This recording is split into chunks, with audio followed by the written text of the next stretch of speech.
उन्वान साया मुकम्मल कहानी। बाब 1 पुराना राज। गांव कालापुर अपने पुराने अकायद और खौफनाक कहानियों के लिए मशहूर था। यहाँ एक पुराना वीरान मकान था जिसे लोग जिन्नात वाला हवेली कहते थे। कहा जाता था कि ये घर किसी जमाने में एक आलम दीन का था जिसने जिन्नात को काबू करने की कोशिश की, लेकिन इसकी मौत के बाद वही जिन्नात आजाद हो गए।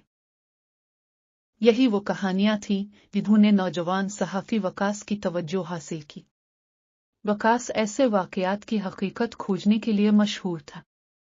वो लाहौर से आया और कालापुर पहुंचा ताकि इस हवेली में एक रात गुजारकर हकीकत सामने ला सके। बाब 2 पहली रात। जब वो हवेली में दाखिल हुआ तो वक्त मगरिब का था। दरवाजा खुद ब खुद चरचराता हुआ खुला।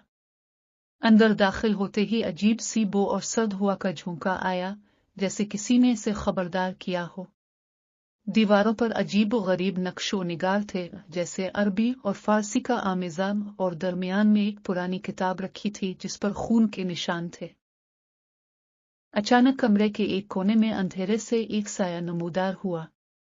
वकास ने कैमरा निकाला, लेकिन जैसे ही फ्लैश ऑन की वो साया गायब हो गया। बाब 3 जिन्नात की किताब। वकास ने वो पुरानी किताब खोली। जैसे ही इसने चंद अल्फाज पढ़े, अमुअश्शर अल जिन अज़रवा, कमरा लरजने लगा। चारों तरफ से सरगोशियां सुनाई देने लगी। किताब की जुबान खुद ब खुद पलटने लगी और फिर अचानक एक जिन नमूदार हुआ, आंखें आग की तरह, कद देव की मानंद और आवाज गरजदार। तुमने वो अल्फाज क्यों पढ़े इंसान? क्या तुम्हें जिंदगी प्यारी नहीं?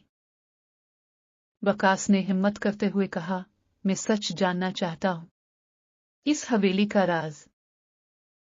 जिन ने कहा, ये जगह अब हमारी है। वो आलम दीन जिसने हमें कैद किया वो मर चुका, मगर तुम्हें यहां आने की इजाजत किसने दी? बाब 4 सायों की बस्ती। वकास ने जल्दी से किताब बंद की, मगर अब बहुत देर हो चुकी थी। हवेली के दर और दीवार सिया साए अलिफागलनी लगे। हर तरफ से साए निकल आए, कुछ इंसानी शक्ल के, कुछ अजीब अलजुस्सा। वो हवेली अब एक सायों की बस्ती बन चुकी थी, और हर साया किसी रूह जिनकी कैद का नतीजा था। इनमें से एक साया वकास से बहुत मिलता था।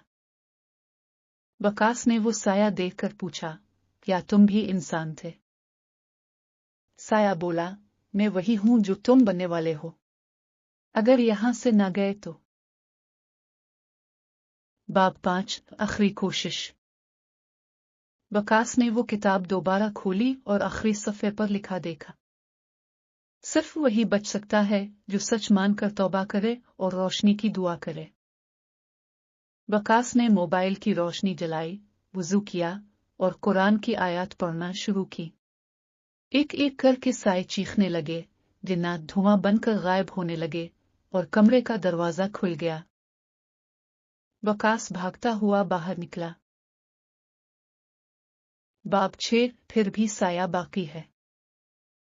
वकास जिंदा तो बच गया, मगर जब उसने लाहौर आकर वो वीडियो देखी तो आखिरी मंजर में वही साया नजर आया जो इससे मुमासलत रखता था और धीरे धीरे कैमरे की तरफ आ रहा था।